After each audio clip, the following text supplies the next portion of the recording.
তো কি খবর? সুপারগার্ল সিনেমাটার জন্য প্রায় একটা সপ্তাহ আমি অপেক্ষা করলাম। আমি কোনো ভিডিও বানাইনি, একটা সপ্তাহ সিনেমাটাকে দিয়েছি দেখার জন্য যে যদি কোনো ইমপ্রুভমেন্ট হয় রেটিংয়ে, রিভিউজে। তবে না। হ্যাঁ ভাই, সুপারগার্ল সিনেমাটাকে নিয়েই আলোচনা করছি এবং একটা সপ্তাহ তো কেটে গেছে আর সিনেমাটাকে নিয়ে শুরু হয়েছে চরম সমালোচনা, বিতর্ক। আর কেনই বা হবে না, সিনেমাটাকে নিয়ে আশা তো ছিল অনেকেরই। তবে বর্তমানে সিনেমাটা দেখার পর অনেকে বলছে যে সিনেমাটা ব্যর্থ। অনেকের আবার নতুন যে সুপারগার্ল অর্থাৎ মিরিয়াল কক, তাকে তো আবার পছন্দই হয়নি। অন্যদিকে সম্পূর্ণ সিনেমার গল্পটাই ট্রেলারেই বলে দিয়েছে, মানে সিনেমাতে নতুন করে দেখার তো কিছু নেই। একই সাথে অনেকের আবার এই ফিমেল লিড সুপার হিরোগুলো পছন্দ হয় না। তো আসল সমস্যাটা কি? মোটামুটি একটা সপ্তাহ পরেও সিনেমার রেটিং, রিভিউজ কিছুই পরিবর্তন হয়নি। সিনেমাটাকে মোটেও খুব ভালো সিনেমার ক্যাটাগরিতে ফেলা যাচ্ছে না। তো সত্যি কি সিনেমাটা এতটাই বাজে, নাকি প্রত্যাশার ভারে আমরা এই সিনেমাটাকে জাজ করছি? সো বুঝেই গেছেন ভিডিওর টপিক কি, এবং এই ভিডিওতে আমরা কোনো আবেগ না বরং লজিক, যুক্তি দিয়ে আলোচনা করব যে কেন সুপারগার্ল সিনেমাটা বক্স অফিসে প্রায় অলমোস্ট মুখ থুবড়ে পড়েছে। সিনেমাটার আসল প্রবলেমটাই বা কী, এবং সত্যি কি তাহলে ডিসির ভবিষ্যৎ আবারও সেই অন্ধকারের দিকেই যাচ্ছে? শুরু করার আগে সিনেমার প্লটটা নিয়ে একটু ডিসকাস করা যাক। কিছু মেজর স্পয়লার থাকবে, তবে মজার বিষয় হচ্ছে আমি যে বিষয়গুলো আপনাদের বলবো সেটা ট্রেলারেই দেখিয়ে দিয়েছে। পুরো সম্পূর্ণ সুপারগার্ল সিনেমার গল্প আপনি ট্রেলারেই পেয়ে গেছেন, তো নতুন করে সিনেমাতে আপনি আলাদা কিছু পাবেন না। গল্পের কেন্দ্রবিন্দুতে রয়েছে কারা অর্থাৎ সুপারগার্ল এবং তার প্রিয় কুকুর বা তার ইমোশনাল সাপোর্ট ক্রিপ্টো। তবে ব্রিগেন্স নামক কিছু স্পেস পাইরেটস রয়েছে যাদের হাতে সেই কুকুরটা চরম ঘায়েল হয় এবং তাকে বাঁচানো নিয়েই আমাদের সুপারগার্লের অ্যাডভেঞ্চার শুরু হয়। গল্পের মেন ভিলেন হচ্ছে সেই ব্রিগেন্সদের যে লিডার ক্রেম, যার কাছে রয়েছে সেই অ্যান্টিডোট যেটার সাহায্যেই ক্রিপ্টোকে বাঁচানো যাবে, এবং সেটার খোঁজেই তারা বেরিয়ে পড়েছে। এবং এই জার্নিতে তাদের সাথে সাক্ষাৎ হয়েছে আরেকজন কুখ্যাত বাউন্টি হান্টার বা আরেকজন অ্যান্টি হিরো, যার নাম হচ্ছে লোবো, যার জ্ঞাতিগোষ্ঠী সম্পূর্ণ ক্যারেক্টার সার্টিফিকেট আমি আলাদা একটা ভিডিওতে বানিয়ে দিয়েছি। সেখানেও ডিসকাস করেছি যে জেসন মেমোয়াকে আমরা এত দিন ধরে অ্যাকুয়াম্যান রূপে দেখেছি, এখন থেকে আবার তাকে আমরা লোবোর চরিত্রে পাবো। যাই হোক, সেটা একটা আলাদা টপিক। তবে ইয়েস, লোবোর সাথে তাদের সাক্ষাৎ হয় এবং গল্পের শেষে একটা হ্যাপি এন্ডিং আমরা দেখতে পারি, যে সেই ক্রেমের থেকে আমাদের সুপারগার্ল অ্যান্টিডোটটা নিয়ে নেয় এবং তার প্রিয় কুকুর অর্থাৎ ক্রিপ্টোকে বাঁচিয়ে নেয়, এবং সেই ছোট্ট মেয়েটা সেও তার বদলা পূরণ করে নেয়। এই হচ্ছে মেন স্টোরি, যেটা আপনারা ট্রেলারেই দেখেছেন। মানে আলাদা আর নতুন কিছু বা কোনো সারপ্রাইজ আপনি পাবেন না, যেমনটা সুপারম্যান সিনেমাতে পেয়েছেন। সুপারম্যানের শেষে আমরা কোনোদিন কল্পনাই করতে পারিনি যে সুপারম্যান ভার্সেস সুপারম্যান আমরা ফাইট দেখব, মানে সুপারম্যানের সাথেই তার নিজেরই ক্লোনের ফাইট হবে। এটা প্রত্যাশার বাইরে ছিল, সত্যি একটা শকিং রিভিলেশন ছিল। তবে এরকম কোনো মুহূর্তই আপনি সুপারগার্ল সিনেমাতে পাবেন না। তবে আবারও একটাই প্রশ্ন হচ্ছে যে সুপারগার্ল কি খারাপ সিনেমা? না, একদমই না। তবে এটাকে আমি অসাধারণ সিনেমাও বলবো না। এটা একটা এভারেজ সুপার হিরো সিনেমা, এক দেখা এনজয় করার মতো। তাহলে সমস্যাটা কোথায় সিনেমার? মানে সত্যি যদি এনজয় করার মতন সিনেমা হয়, তাহলে মানুষেরা এনজয় কেন করতে পারছে না? সিনেমার রেটিং, রিভিউজ এত বাজে কেন? দেখুন, একটা নেগেটিভ পয়েন্ট আছে, সেটা হচ্ছে অতিরিক্ত ভিএফএক্স ইউজ হয়েছে সিনেমাতে, যেখানে বর্তমানেও মানুষ ভিএফএক্সের সাথে প্র্যাকটিক্যাল এফেক্টও অ্যাড করা হয়। তবে এই সিনেমাটা কমপ্লিটলি সিজিআই এর উপরে ডিপেন্ডেন্ট ছিল। তবে হ্যাঁ, বুঝতে পারছি যে এটা একটু স্পেস রিলেটেড সিনেমা, কিছু কসমিক টাইপের জিনিস আমরা এখানে দেখব, বিভিন্ন প্ল্যানেট আমরা দেখব। তো এখানে অবভিয়াসলি সিজিআই ভিএফএক্স এর ইউজ তো বেশি হবে, তবে আমার কাছে একটু অতিরিক্ত ফিল হচ্ছিল।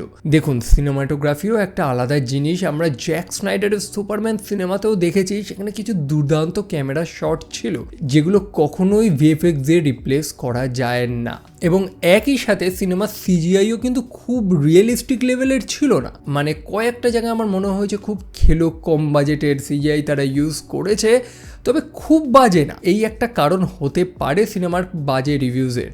এবং আর একটা বিষয় হচ্ছে যে সিনেমার ট্রেলারই হচ্ছে এই সিনেমার সব থেকে বড় শত্রু, যেটা আগেও ডিসকাস করেছি, যে ট্রেলারেই সব রিভিল করে দিয়েছে। মানে আপনাদের যে প্লটটা আমি বললাম সিনেমার গল্প, ওটা আপনি ট্রেলারেই তো পেয়ে গেছেন, আর নতুন করে সিনেমাতে কি দেখবেন আপনি?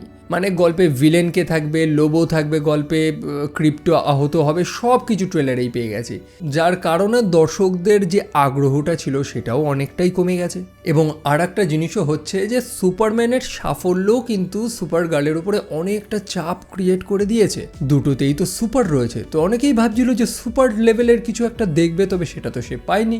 এটা তো কোনো অস্বীকার নেই যে লাস্ট সুপারম্যান সিনেমাটা হিট ছিল, সেটা রেটিং বলুন, রিভিউজ বলুন, সব দিক দিয়ে। তবে সুপারগার্ল সিনেমাটা তার ধারে কাছেও আসতে পারছে না। সুপারগার্ল নো ডাউটলি একটা ভালো ডিসেন্ট সিনেমা, তবে সেই ওয়াও ফ্যাক্টরটা ক্রিয়েট করতে পারেনি। অন্যদিকে আর একটা বড় কারণ হচ্ছে সিনেমার ভিলেন, যাকে মনে রাখার মতনই না। মেন ভিলেন হচ্ছে সেই স্পেস পাইরেট ক্রেম। সে কিন্তু কোনো খারাপ ভিলেন না, তবে সে জোকারের মতন নয়, লেক্স লুথার থ্যানোস লেভেলেরও নয়, এমনকি সে পুরনো সুপারম্যান সিনেমার সেই জেনারেল জর্ডের মতন মনে রাখার মতন ক্যারেক্টারও সে নয়। সুপার হিরো সিনেমাতে একটা শক্তিশালী ভিলেনই কিন্তু হিরোকে আরো বড় করে তোলে, তবে এই সিনেমাতে ভিলেনের তেমন কোনো গুরুত্বই আমরা ফিল করতে পারিনি। এবং আর একটা জিনিসও রয়েছে যে বর্তমানে মানুষদের এই সুপার হিরো জনরাটার উপর থেকে একটু ভরসা এবং ইচ্ছেটাও উঠে যাচ্ছে। মানুষ সুপারহিরো সিনেমাও একটু বাছাই করে দেখা শুরু করেছে। আগে যেমন কি মানুষ বাছাই করতো না, সুপারহিরো সিনেমা চলো এক দেখায় দেখবো, কারণ আমাদের প্রত্যাশা ছিল যে একই লেভেলেরই আমরা কিছু দেখবো। তবে না, দিনের পর দিন এই জনরাতে অনেক পরিবর্তন এসেছে। যে সুপারহিরো সিনেমাগুলোকে একটা সময় ক্রিটিকরা বাচ্চাদের সিনেমা মনে করতো, এখন তাদের মুখেই অনেক প্রশংসা আমরা শুনতে পারি। সো সময় তো পরিবর্তন হয়েছে, যার কারণে বহু মানুষ আছে যারা বাছাই করেও আবার সুপারহিরো সিনেমা দেখছে আজকাল, এবং যার কারণেই তো প্রতিটা সিনেমাকেই আবার আলাদা করে নিজেদের প্রমাণ করতে হচ্ছে। তবে সব শেষে আর একটা কারণও রয়েছে, যেটা ভ্যালিড কারণ তো আমি মনে করতে পারি না। সেটা হচ্ছে যে এটা একটা ফিমেল লিড সুপারহিরো মুভি, মানে এই সিনেমাতে লিড চরিত্রে আমরা একজন ফিমেলকে, একজন মেয়েকে দেখতে পাচ্ছি। মানে অনেকের কাছে আবার সিনেমাটা খারাপ হওয়ার কারণ এটা, তবে আমার মতে তো এরকম একদমই না। কারণ ওয়ান্ডার ওম্যান, ক্যাপ্টেন মার্ভেল এরা বক্স অফিস, রেটিং, রিভিউজ সব দিক দিয়ে সেরা ছিল। মানে এরা দুর্দান্ত কামিয়ে ছিল ভাই। তবে ভ্যালিড কারণ এটা হতে পারে যে এই সুপার গার্লকেই অনেকে মেনে নিতে পারছে না। ইন্টারনেটে একটা বড় ডিবেট রয়েছে, সেটা হচ্ছে মিলি অ্যালকক ভার্সেস সাশা ক্যালে। অর্থাৎ ফ্ল্যাশ সিনেমাতে আমরা যাকে সুপার গার্ল চরিত্রে পেয়েছিলাম, তার রোল অনেক ছোট ছিল, তবে সেটা ইম্প্যাক্টফুল ছিল এবং দর্শকদের খুব ভালো এন্টারটেইন করেছে সেটা। মানে ফ্যান্সরা জেনুইনলি ডিমান্ড করেছিল যে ওই মেয়েটারই আবার আনা হোক সুপার গার্ল হিসেবে। অন্যদিকে মিলি অ্যালকক, যাকে কমপ্লিটলিভাবে ডিফারেন্ট রূপে দেখেছি আমরা এর আগের সব সিনেমা বা সিরিজে, তাকে অনেকেই সুপার গার্ল হিসেবে মেনে নিতে পারছিল না। তো এটা একটা বড় ইস্যু হতে তো পারে। তবে এই সিনেমাতে আমি তেমন কিছু লক্ষ্য করতে পারিনি।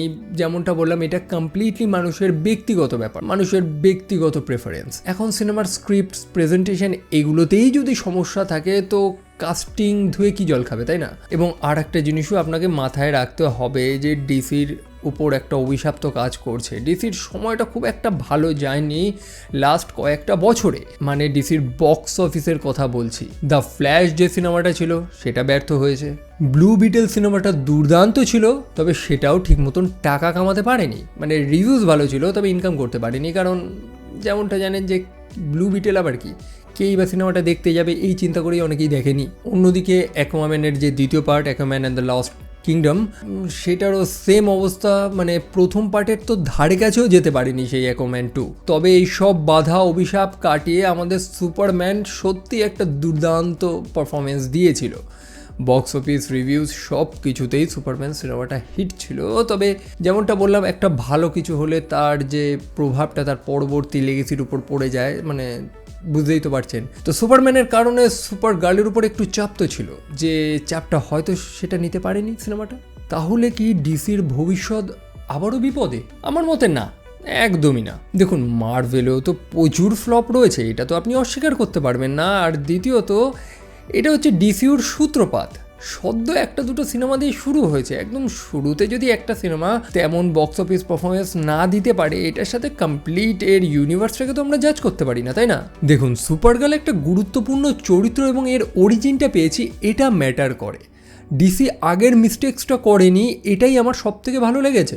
আমরা যদি ডিসির আগের সিনেমাগুলো দেখে থাকি, এরকম বহু ক্যারেক্টার রয়েছে, বিশেষ করে জাস্টিস লিগ সিনেমাটা তারা নিয়ে চলে আসলো কিন্তু কোনো ক্যারেক্টারের অরিজিন তারা দেখায়নি। তবে ডিসির এই যে নতুন ইউনিভার্সটা DCU, এখানে কিন্তু আমরা সুপার গার্লের একটা প্রপার অরিজিন পেলাম এবং এটা প্রয়োজন যে প্রত্যেকটা ক্যারেক্টার তাদের অরিজিন, তারা কোথা থেকে এসেছে, তাদের গুরুত্বগুলো আমরা তাহলে বুঝতে পারবো, আমরা অ্যাকচুয়ালি রিলেট করতে পারবো ভবিষ্যতের সিনেমাগুলোর সাথে।